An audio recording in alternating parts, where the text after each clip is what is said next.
टोंस नदी किनारे दुर्गा माता मंदिर दमोह में मौजूद है और यहाँ पर जो है आज जागरण का आयोजन किया जा रहा है। नवरात्रों के ठीक बाद यहाँ पर जागरण का आयोजन किया जाता है और यहाँ पर उत्तराखंड, हिमाचल सहित कई राज्यों से लोग पहुँचते हैं, श्रद्धालु पहुँचते हैं। कल पूरा दिन भर भंडारे का आयोजन होता है। लेकिन जब हम हिमाचल से यहाँ आते हैं और हिमाचल में लोग चर्चा करते हैं तो ये तो पता रहता है लोगों को कि यहाँ पर कार्यक्रम है, कौन आयोजन करवाता है इस बारे में ज़्यादातर लोगों को पता नहीं है। तो हमें लगा आज, क्योंकि पिछले कई सालों से मैं आ रहा हूँ, कि जो है क्यों ना परिचय किया जाए कि आखिर इतने बड़े स्तर पर भव्य तरीके से आयोजन कौन करवाता है। तो सर, सबसे पहले तो आपका पहाड़ प्राइम पर स्वागत है। आप अपना नाम बताएं, थोड़ा सा परिचय दें।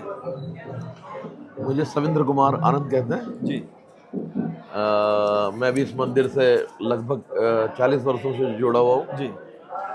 और हमारी तो घर के सब सुख दुख यहीं से बटे हुए हैं और हमारे घर की रोटियां भी मैं समझता हूँ कि यहीं से। जी। कुछ लोग बताते हैं कि जो है कुछ इस परिवार के साथ कुछ चमत्कार यहाँ पर हुआ, माता ने कुछ चमत्कार किया। कैसे आस्था जुड़ी शुरुआत से? मैं ये बात मेरे ख्याल लगभग 35 साल पहली होगी जी।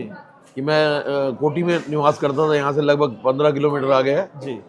और जब मैं वहाँ से, उस समय हमारे पे कोई साधन नहीं था, तो बस से मैं इस मंदिर को क्रॉस करके जा रहा था तो बरसात की वजह से आगे रास्ता बंद था जी।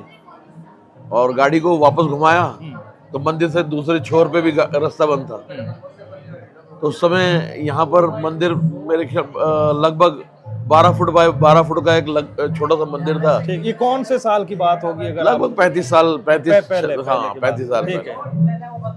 फिर यहाँ के पुजारी थे, वो हमसे जुड़े हुए तो थे ही, क्योंकि राशन हमारी दुकान से ही आता था। जी। तो रात को रुकने का सौभाग्य मिला मुझे, तो उससे थोड़ा सी प्रेरणा सी मिली कि मुसाफिर कोई आए तो कम से कम अब हम कोई साधन था ही नहीं, अगर ये मंदिर ना होता तो हम कहाँ जाते। और कुछ कुदरती कह सकते हैं कि उसके बाद धीरे धीरे हम लोगों ने एक हॉल का निर्माण कार्य किया। जी।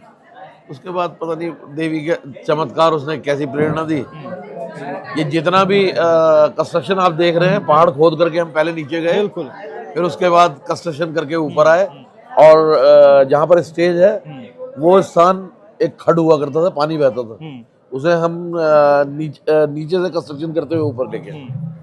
तो अपने आप में यहाँ जगह, अगर पुराने लोग आपसे मिलेंगे तो यहाँ सिर्फ 12 बाई 12 का एक मंदिर था। मैं थोड़ा सा पुजारी जी का, थोड़ा सा माफी चाहूंगा, आपको रोक रहा हूँ। मैं जब अभी आ रहा था तो मेरे पापा, मैं उनसे बात कर रहा था कि हम जा रहे हैं, मौसम खराब है, तो यही बात कह रहे थे कि वहाँ बहुत कम जगह पहले थी, लेकिन ना जाने कैसे उन लोगों ने वहाँ तैयार किया, इतनी बड़ी जगह अब बना दी है। ये कुदरती है। तो उस समय जब 35 साल पहले आप आए, और कौन था आपके साथ? सवारियां थी, जनरल बस में थे हम तो। अच्छा, बस में थे। बस में थे।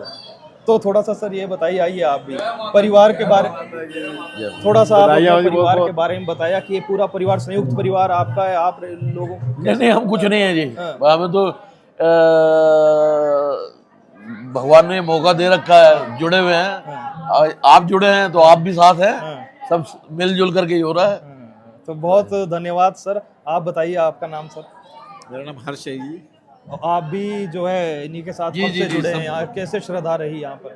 बस मन प्रसन्न होता है, यहाँ पर आ गया, बस लगता है सब कुछ मिल गया है इस बारे में। और हर साल दर साल और भव्य तरीके से यह भव्य तरीके, हमारे घर परिवार का तो ये होता है कि घर की जैसे शादी होती है उस तरह से कार्यक्रम को किया जाता है। हमारे भाई बहन हिंदुस्तान में जहाँ कहीं भी हैं, इस दिन यहाँ पे जरूर होते हैं। तो आज क्या प्रोग्राम रहा? कौन कौन ये जो है गायक हम देख रहे थे, किस तरीके से? आज सबसे बड़े कलाकार तो मनी लाडला हैं जो इस समय गाने जा रहे हैं। इससे पहले गुड्डू वाधवा, इसके बाद हिमाचली सिंगर शिमला से दीपक चौहान जी हैं, और एक मौजी सिकंदर पौंटा से हैं। इसी तरह से बहुत शुक्रिया सर, आप लोगों ने हमसे बात की। भीम भाई, अंत में आपसे भी बात इसलिए करेंगे क्योंकि जौनसार हो या हिमाचल, बहुत आप घूमे हैं, कैसे देखते हैं इस तरीके के कार्यक्रम? देवी देवताओं की देवभूमि हिमाचल हो या उत्तराखंड हो, कहते हैं, और यहाँ पर तो हिमाचल हो या उत्तराखंड, तमाम राज्यों से लोग पहुँच रहे हैं। पहले तो मैं आपके चैनल का धन्यवाद करता हूँ और धन्यवाद करता हूँ एस के आनंद साहब का कि ऐसे फरिश्ते, ऐसे मसीहा कम लोग होते हैं जो अपना नाम बैकफुट पर रखकर वो औरों को प्रोत्साहित करते हैं। मैं, क्योंकि मेरा क्षेत्र है, मैं इस क्षेत्र का ज्येष्ठ प्रमुख हूँ। हिमाचल में उसको वाइस चेयरमैन कहते हैं। तो मेरे क्षेत्र में कार्यक्रम हो रहा है और निरंतर 14 वर्षों से मैं भी इस कार्यक्रम को संचालित करते आ रहा हूँ। मैं बता दूं कि इस मंच पर मास्टर सलीम गा के चले गए हैं, बडारी बंधु गा के चले गए हैं। तो ये बड़ा कार्यक्रम है और इसकी भव्यता और सभ्यता हिमाचल के लोगों से ज़्यादा बनती है। कुलदीप चौहान यहाँ गा के, कुलदीप विक्की चौहान यहाँ गा के चले गए, कुलदीप शर्मा जी का आगमन 3 बार यहाँ हुआ है। तो मैं तो दुर्गा मंदिर समिति को विशेष धन्यवाद देना चाहता हूँ कि आप प्रत्येक वर्ष इस कार्यक्रम को बहुत ही भव्यता के साथ करते हैं। और दूसरी बात ये है कि जो ये कार्यक्रम है, ये अपने आप में छोटा कार्यक्रम नहीं है, बिल्कुल बहुत विराट कार्यक्रम है। और मंदिर के बारे में आनंद साहब ने कहा, वास्तव में 90 के दशक में, सन 90 में ये एकमात्र हॉल के रूप में होता था।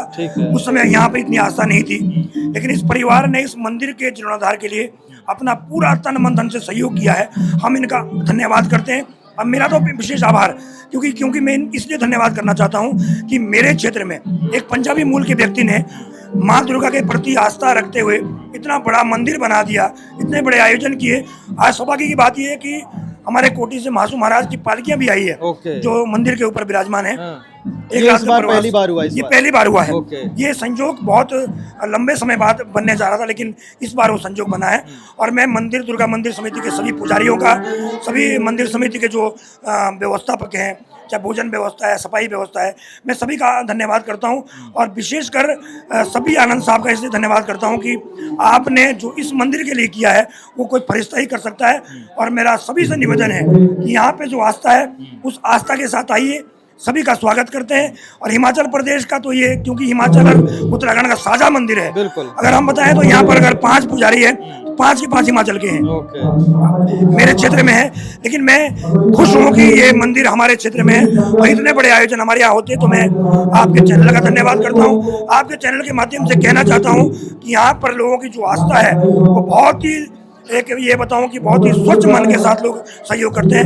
आपका पुनः मैं धन्यवाद करता हूँ। बहुत बहुत धन्यवाद सर, आपने हमसे बात की। तो अगर आप देहरादून, पांवटा साहिब, नाहन या फिर जो है हरपटपुर, विकासनगर के निवासी हैं तो कल भंडारा खाने जरूर आएं। और जब भी आपको समय लगे तो टॉस किनारे बहुत खूबसूरत मंदिर है, जब भी आपको समय लगे जरूर यहाँ पर आएं। फिलहाल के लिए इतना ही, नमस्कार।